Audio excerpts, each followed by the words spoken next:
ली कैटलेयर्स principal. ठीक है, ये चैप्टर का बहुत इंपॉर्टेंट टॉपिक है, बट ये चीज़ें मैं तुमको चैप्टर के स्टार्टिंग में बता दिया हूँ। जो इस प्रिंसिपल का मतलब जो भी इसका स्टेटमेंट वगैरह है, ये मैंने तुमको काफ़ी अच्छे से एक्सप्लेन किया और तुम लोग को पता भी है। ठीक है, मान लो कि अगर नॉर्मली अगर मैं बात करूं, जैसे ह्यूमंस हैं या कोई भी लिविंग थिंग्स है, ठीक है, सपोज करो कि तुम कहीं पे बैठे हो और वहां पे हीट बढ़ते जा रही है, तो क्या करेंगे हम लोग? हीट बढ़ रही है,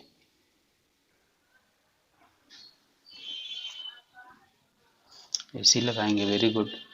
मान लो उधर एसी नहीं है तो क्या करेगा फिर? पंखा। ठीक है, सपोज करो ऐसे नॉर्मल ग्राउंड वगैरह में बैठे हैं तो हम लोग क्या करते हैं, कहीं छांव में चले जाते हैं। ठीक है, ये ह्यूमन बिहेवियर है और किसी भी लिविंग ऑर्गेनिज्म का बिहेवियर वही होगा कि वो अपने आप को क्या करता है, एडजस्ट करता है हर जगह पे। ठीक है, वो कहीं ना कहीं पे अगर उसको कहीं दिक्कत हो रही है तो वो अपने आप को क्या करेगा, कहीं ना कहीं एडजस्ट कर लेगा।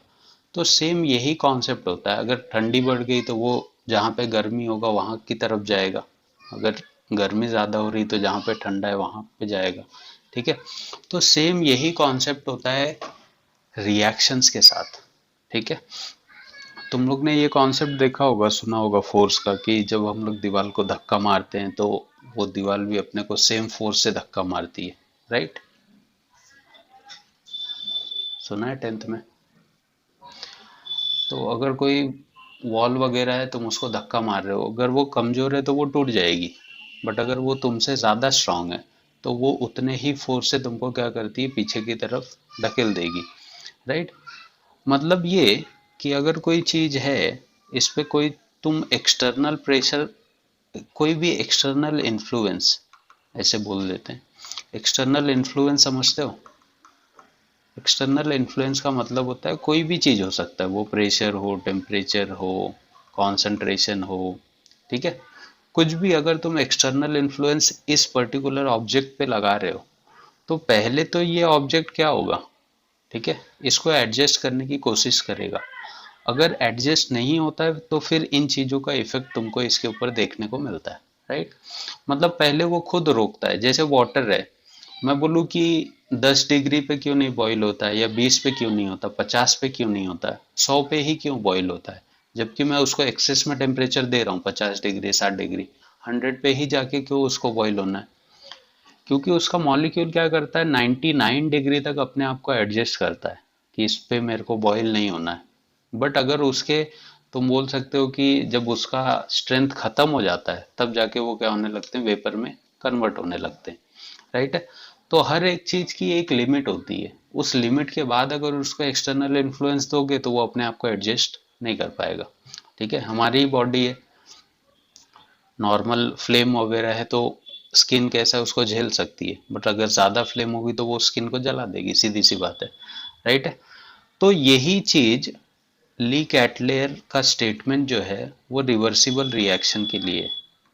ठीक है, रिवर्सिबल रिएक्शन में इसका क्या बोलना है, ये मैंने तुमको ऑलरेडी पढ़ा दिया, अगर तुमको ध्यान में होगा, कि मान लो अगर अपने पास कोई रिवर्सिबल रिएक्शन है, ठीक है, और ये किसी कंटेनर में चल रही है, और इस पे मैं बाहर से कोई एक्सटर्नल इन्फ्लुएंस डालता हूँ in the form of pressure, temperature, concentration या कैटलिस्ट, तो ये रिएक्शन क्या करेगा, अपने आप को कुछ टाइम तक एडजस्ट करेगा। राइट? बट अगर उसके एडजस्ट के, उसकी जो स्ट्रेंथ है वो खत्म हो जाएगी, तो क्या प्रेशर इक्विलिब्रियम को डिस्टर्ब करने की टेंडेंसी रखता है क्या? अगर मैं किस अगर मैं किस अगर मैं किसी रिवर्सिबल रिएक्शन पे प्रेशर बढ़ा दूं तो क्या वो उसको डिस्टर्ब कर सकता है या नहीं कर सकता? ठीक है, करेगा, सीधी सी बात है। टेम्परेचर अगर इंक्रीज कर दूं तो करेगा, सीधी सी बात है। कंसंट्रेशन डिस्टर्ब करेगा क्या इक्विलिब्रियम को?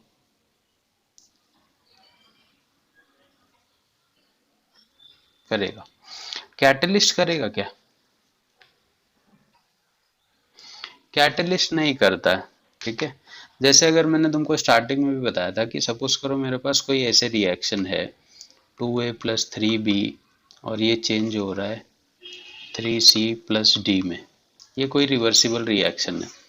सबसे पहले मेरे को पता है कि ये इसका फॉरवर्ड डायरेक्शन है और ये इसका रिवर्स डायरेक्शन है।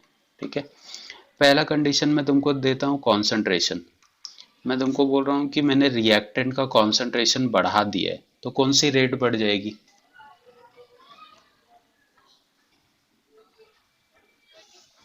फॉरवर्ड वाली रेट बढ़ जाएगी ना, क्योंकि इसका कॉन्सेंट्रेशन बढ़ गया है, तो इसका रिएक्टेंट से प्रोडक्ट का कन्वर्जन भी बढ़ जाएगा, और अगर ये बढ़ गया तो फॉरवर्ड रेट बढ़ जाएगी। ठीक है, तो मतलब कॉन्सेंट्रेशन एक ऐसा फैक्टर है जो इक्विलिब्रियम कंडीशन को डिस्टर्ब करने की टेंडेंसी रखता है। दूसरा मैंने तुमको क्या बोला था? टेम्परेचर, राइट है। मैंने मान लो तुमको बता दिया कि जब ये रिएक्शन रिएक्टेंट से प्रोडक्ट में कन्वर्ट होती है तो ये एक्सोथर्मिक है, और जब प्रोडक्ट से रिएक्टेंट में आती है तो ये एंडोथर्मिक है, राइट है। अब मैं तुमको बोल रहा हूँ कि मैं इस रिएक्शन का टेम्परेचर बढ़ा रहा हूँ, तो कौन सी रेट बढ़ेगी, फॉरवर्ड या रिवर्स?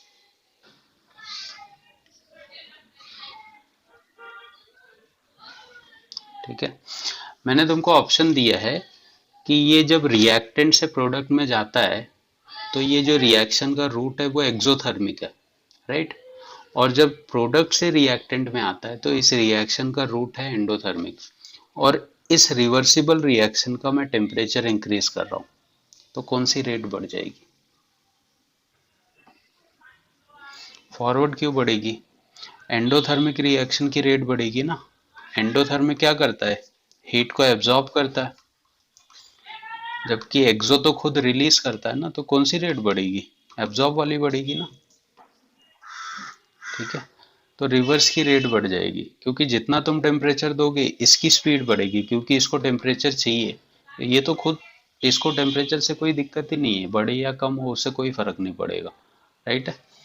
तो अगर हीट बढ़ाओगे तो रिवर्स वाली रेट बढ़ जाएगी, या फिर तुम ऐसे बोल सकते हो कि जो रूट उसका एंडोथर्मिक का होगा उसकी रेट फास्ट हो जाएगी, करेक्ट। नेक्स्ट, अगर मैं प्रेशर इंक्रीज करूँ तो इसका, इस रिएक्शन पे,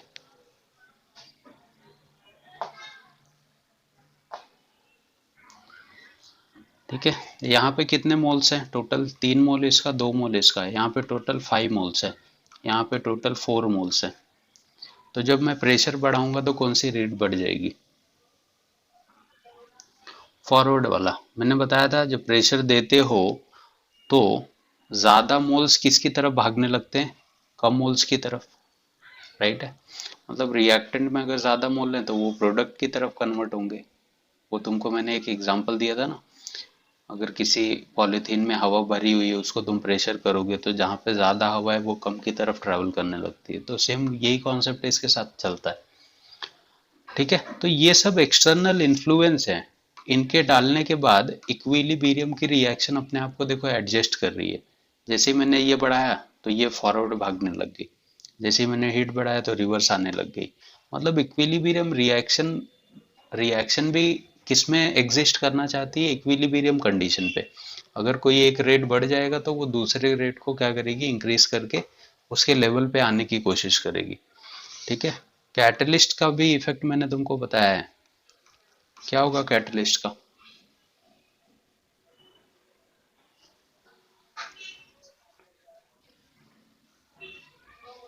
ठीक है, रिएक्शन की रेट तो बढ़ जाएगी, बट कैटलिस्ट का काम क्या होता है? वो जितना फॉरवर्ड रेट को बढ़ाता है उतना ही रिवर्स रेट को भी बढ़ाता है। तो ये रिएक्शन हमेशा इक्विलिब्रियम पे ही रहेगी, क्योंकि जितना फॉरवर्ड बढ़ेगा उतना ही क्या होगा? रिवर्स भी बढ़ेगा। इसका इक्विलिब्रियम कभी भी डिस्टर्ब नहीं होगा कैटलिस्ट से। सिर्फ तुम ये बोल सकते हो कि जो ये रिएक्शन 5 घंटे में हो रही थी अब 3 घंटा लेगी या 2 घंटा लेगी। ठीक है, इसका टाइम कम हो जाएगा, बट इसका इक्विलिब्रियम कभी भी डिस्टर्ब नहीं होगा इन प्रेजेंस ऑफ कैटलिस्ट। समझा ली कैटलिस्ट प्रिंसिपल क्या होता है? डाउट है किसी को कुछ? नहीं, ठीक है। ये देखो, ये इसका स्टेटमेंट है, थोड़ा सा लिख लो इसको। दिख रहा है? विजिबल है नहीं है? क्या बोल रहा है? It states that when an external stress मतलब यहाँ पे तुम इन्फ्लुएंस लिख सकते हो, कोई भी बाहर का force is applied on the reacting system at equilibrium, the system will adjust itself in such a way that the effect of stress is reduced. ठीक है, इक्विलिब्रियम अपने आप को ऐसे एडजस्ट करेगा ताकि जो बाहर से इन्फ्लुएंस आ रहा है उसका इफेक्ट कम हो सके। और वो एक्सटर्नल इन्फ्लुएंस क्या हो सकते हैं? effect of change in concentration, effect of change in pressure and volume, effect of change in temperature या फिर कैटलिस्ट। ये पहला पार्ट है, चेंज इन कॉन्सेंट्रेशन है। ऐसे ए बी करके टॉपिक बना लो, जैसे ये ए है फिर ए। क्या बोला था मैंने? अगर मान लो रिएक्टेंट का कॉन्सेंट्रेशन बढ़ा देते हो तो कौन सी रेट बढ़ जाएगी, फॉरवर्ड या रिवर्स? फॉरवर्ड। और अगर मैं प्रोडक्ट का कॉन्सेंट्रेशन बढ़ा दूँ तो कौन सी रेट बढ़ जाएगी, रिवर्स वाली। तो वही लिखा है देखो, on increasing the concentration of reactant और decreasing the concentration of product the equilibrium shift in forward direction. ठीक है, on increasing the concentration of product और decreasing the concentration of reactant the equilibrium will shift towards the reverse direction. ये लिख लो पहले, फिर ये वाला देखते हैं। सेकेंड क्या था मेरे पास, इफेक्ट ऑफ टेम्परेचर।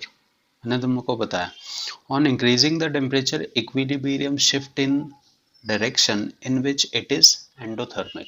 राइट है, क्योंकि एंडोथर्मिक रिएक्शन को क्या करना होता है, हीट चाहिए होती है। तो अगर टेम्परेचर बढ़ाओगे तो उस डायरेक्शन में वो कन्वर्ट हो जाएगा। Similarly on decreasing the temperature equilibrium will shift in that direction which is exothermic. Temperature बढ़ा रहे हो तो एंडोथर्मिक में जाएगा, कम कर दोगे तो एक्सोथर्मिक में। जैसे ये रिएक्शन है देखो, N2+3H2 जब फॉरवर्ड जा रही है तो ये एक्सोथर्मिक है, बट जब रिवर्स में आती है तो एंडोथर्मिक है। तो अगर मैं इंक्रीज कर दूं टेम्परेचर तो इक्विलिब्रियम कहाँ पे शिफ्ट हो जाएगी, इक्विलिब्रियम शिफ्ट इन रिवर्स डायरेक्शन। और अगर इसका मैं टेम्परेचर कम कर दूं तो फॉरवर्ड वाली रेट क्या हो जाएगी, बढ़ जाएगी। क्लियर है सबको? से देखो, इफेक्ट ऑफ प्रेशर, और प्रेशर और वॉल्यूम में इन्वर्सली प्रोपोर्शनल होता है, तो वॉल्यूम नहीं भी लिखोगे चलेगा।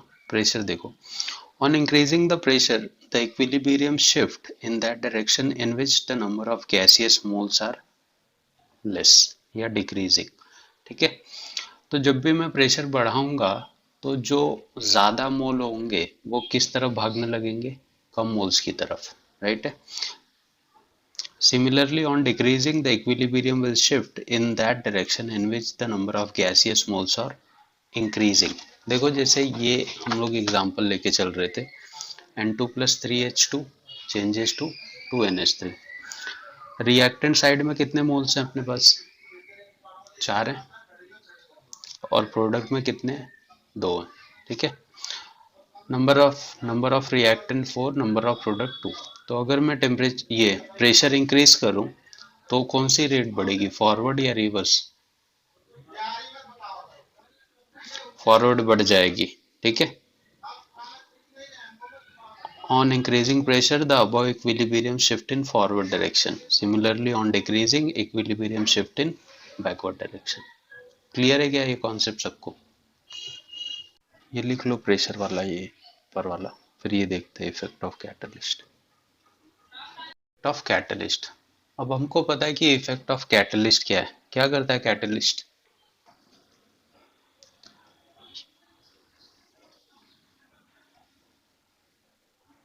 ठीक है, ये कभी भी इक्विलिब्रियम को डिस्टर्ब नहीं करेगा। ठीक है, हालांकि ये फॉरवर्ड रिएक्शन को भी बढ़ा देगा और रिवर्स रिएक्शन को, बट दोनों को क्या करेगा, इक्वली इंक्रीज कर देगा। तो जिससे रिएक्शन को प्रोसीड होने में जो टाइम लग रहा था उसमें थोड़ा सा कम हो सकता है, टाइम कम होगा, बट इक्विलिब्रियम कभी भी डिस्टर्ब नहीं होगा। Catalyst has no effect upon the equilibrium concentration of the reactant and product। ठीक है, catalyst only accelerates the rate of forward and reverse reaction to the same extent in shorter time to attain equilibrium faster। Catalyst speed up the rate of forward as well as backward reaction। तो इससे equilibrium कभी भी disturb नहीं होगी। हाँ, तुम ये बोल सकते हो कि इक्विलिब्रियम जो 2 घंटे में अचीव होने वाली थी वो फटाक से तुमको 1 घंटे में अचीव हो जाएगी। इंडस्ट्रियल एप्लीकेशन क्या है, किसका मालूम है, किसकी बात कर रहा है ये? Industrial application of equilibrium. ठीक है, मतलब इक्विलिब्रियम चैप्टर मैंने अभी तक तो पढ़ लिया, मेरे को सारी चीजें समझ में भी आ गई, बट इसका यूज क्या है जनरली? ठीक है, कहाँ पे यूज आता है? तो इसका यूज आता है, जो अभी तक तुम रिएक्शन देख रहे थे ना, बहुत फेमस रिएक्शन है, दैट इज N2+3H2, और ये बनाता है हमारे पास 2NH3। ठीक है, सारी गैसेस होती हैं, राइट है? ये रिएक्शन क्लियर है सबको? अब ये जो अमोनिया बन रहा है ना, इसको क्या बोलते हो? अमोनिया बोलते हो ना? ये जो अमोनिया बनता है ना, अमोनिया इतना इम्पोर्टेंट कंपाउंड है अर्थ पे, ठीक है, कि बहुत सारे मेडिसिन में और हर एक रिएक्शन में तो नहीं बोल सकते, बट इससे ना, इसका तुम बोल सकते हो कि फार्मास्यूटिकल यूज बहुत ज़्यादा है अमोनिया का। ठीक है, और भी काफ़ी जगह पे नाइट्रोजन गैस, हाइड्रोजन गैस की जब ज़रूरत पड़ती है तो हम लोग अमोनिया को यूज़ में लेते हैं। ठीक है, बहुत सारे फर्टिलाइज़र इसी से बनाए जाते हैं, इसके बिना फर्टिलाइज़र फॉर्म ही नहीं हो सकता। तुम लोग को ये पता है ये क्या होता है? देखा होगा पहले चैप्टर में, यूरिया बोलते हैं इसको। ठीक है, तो फर्टिलाइज़र में तो अब देखो, अपन डिपेंडेंट है प्लांट्स पे, अगर प्लांट ही नहीं रहेंगे तो फिर ह्यूमन या नॉर्मली जो लिविंग ऑर्गेनिज्म है उनका कोई ये नहीं बचेगा। ठीक है, और प्लांट्स किस पे डिपेंड कर रहे हैं? फर्टिलाइजर्स पे, और फर्टिलाइजर ही क्या है? अमोनिया है, राइट है? मतलब घूम फिर के बात तो यही हो गई कि हम सब लोग किस पे डिपेंड है? अमोनिया पे। तो ऐसा माना जाता है कि जो कंट्री अमोनिया का जितना ज़्यादा प्रोडक्शन करती है ना, उस कंट्री को हम लोग उतना डेवलप्ड मानते हैं। ठीक है, मतलब इंडिया, चाइना, अमेरिका में अगर मैं बोलूँ सबसे ज़्यादा अमोनिया का प्रोडक्शन तो अमेरिका में होता है। ठीक है, इसी वजह से वो ज़्यादा डेवलप कंट्री मानी जाती है। क्लियर है ये कॉन्सेप्ट? तो उस हिसाब से ये जो रिएक्शन है ये भी उतना ही इम्पोर्टेंट हुआ। ठीक है, तो अब ये रिएक्शन करने के लिए तो बहुत साइंटिस्ट लगे हुए थे कि ऐसा कर देते हैं अमोनिया का फॉर्मेशन हो जाएगा, बट इस रिएक्शन का जो मेजर सेटबैक है या ड्रॉबैक है, जो लिमिटेशन है, वो ये है कि मैं N2 और H2 को जब कंबाइन करता हूँ तो ये NH3 में कन्वर्ट तो हो जाते हैं, बट इनका अगर ध्यान ना रखा जाए कंपनीज में, इंडस्ट्रीज में, तो ये वापस से इसमें कन्वर्ट हो जाते हैं फटाक से। मतलब कुछ इनको टाइम नहीं मिलता। जैसे गैस सिलेंडर का नॉब ओपन करोगे तो फटाक से लिक्विड वाली गैस किस में कन्वर्ट हो जाती है? गैस में।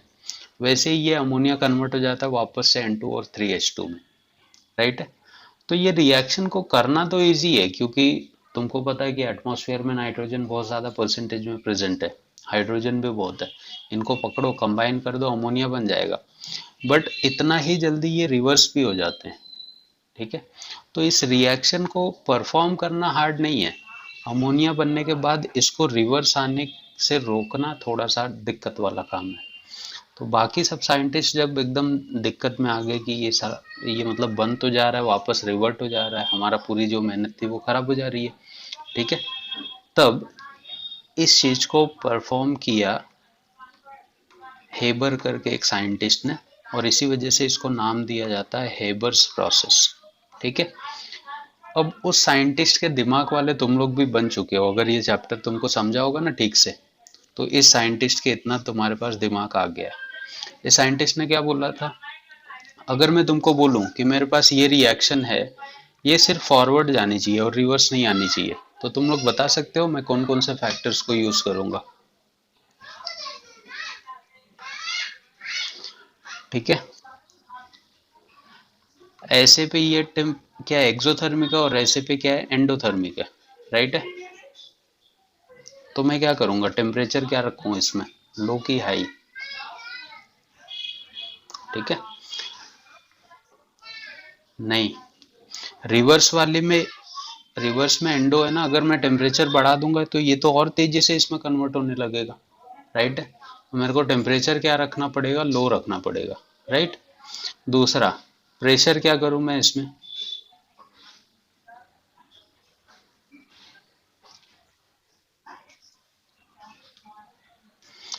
प्रेशर बढ़ाना पड़ेगा। ठीक है, प्रेशर हमको क्या करना पड़ेगा, इंक्रीज करना पड़ेगा, क्योंकि यहाँ पे कितने मोल हैं, 4, और यहाँ पे कितने, 2। और मेरे को क्या चाहिए कि ये रिएक्शन सिर्फ किस में जाए, फॉरवर्ड फॉरवर्ड जाए, रिवर्ट ना हो। तो मैं क्या करूँगा, प्रेशर अगर इंक्रीज कर दूंगा तो ये फॉरवर्ड रेट बढ़ जाएगा, रिवर्स वाला क्या हो जाएगा, स्लो हो जाएगा।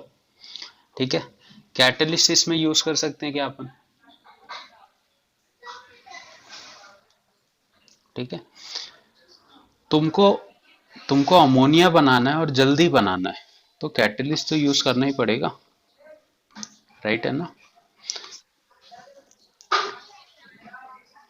नहीं, तुमने प्रेशर बढ़ा के रखा है ना, और टेम्परेचर कम करके रखा है, मतलब ये दोनों। हाँ, मतलब ये किसको फेवर कर रहा है, फॉरवर्ड डायरेक्शन को, तो कैटलिस्ट भी किसको फेवर करेगा, फॉरवर्ड को ही फेवर करेगा, क्योंकि रिवर्स ये रिएक्शन आ ही नहीं रही है।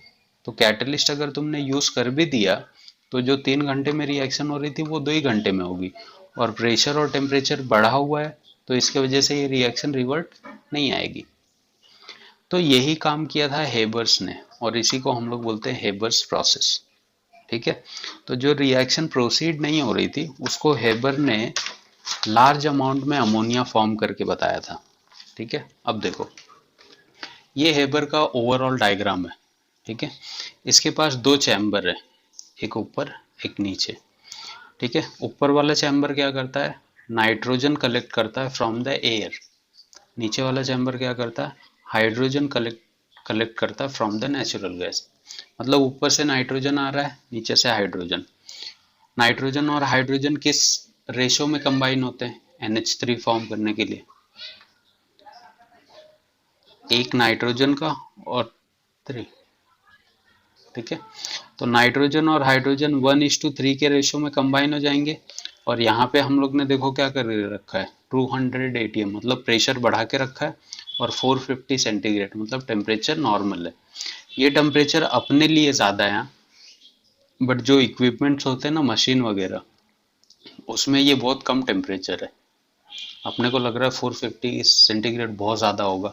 ठीक है, बट जहाँ पे ये एक्सपेरिमेंट होता है वहाँ पे जो इक्विपमेंट्स लगे होते हैं बड़े बड़े, उसके लिए ये टेम्परेचर बहुत नॉर्मल टेम्परेचर है। और हम लोग इसमें ना आयरन का कैटलिस्ट लेते हैं, ये चीज़ ध्यान में रखना।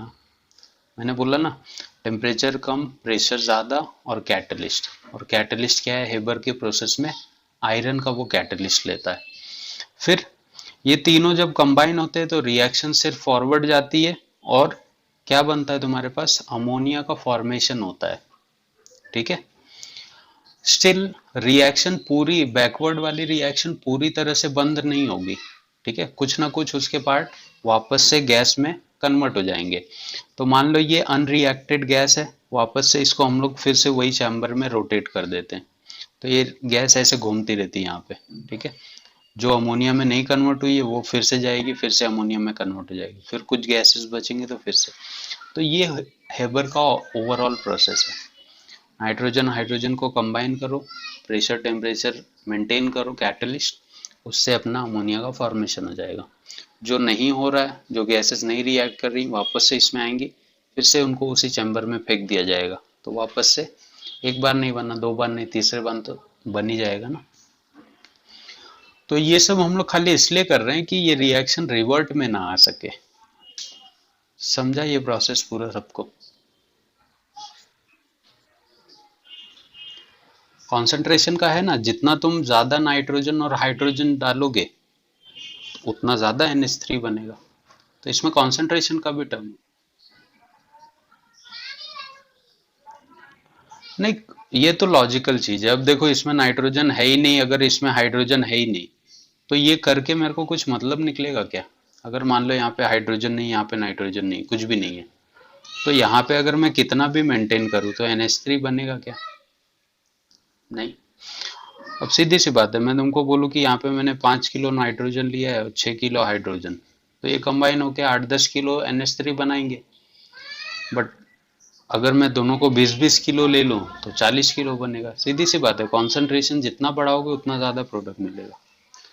तो वो तो नॉर्मल था, कॉमन सेंस है, इसके लिए मैंने कॉन्सेंट्रेशन का टर्म नहीं बताया, वो तो। हम्म हेबर्स प्रोसेस करके ही लिख लो डायरेक्ट। तो इसको तुम लोग अगर मतलब कोई तुमको बोलता भी है हेबर्स प्रोसेस में क्या होता है, तो आई होप तुम लोगों को पता होगा कि क्या होता है, क्यों बनता है, प्रेशर क्या होना चाहिए, टेम्परेचर क्या होना चाहिए, कैटलिस्ट क्या होना चाहिए, राइट ना।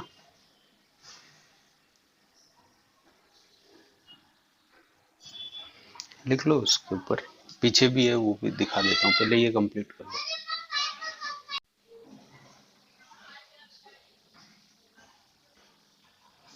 ठीक है, वही सब है जो अपन पढ़ रहे थे अभी तक, टेम्परेचर हाई लो वही सब है इसमें भी।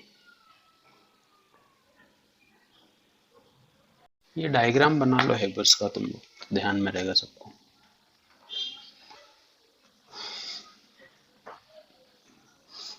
कलर विलर मार सकते हो तो और अच्छा है, नाइट्रोजन हाइड्रोजन।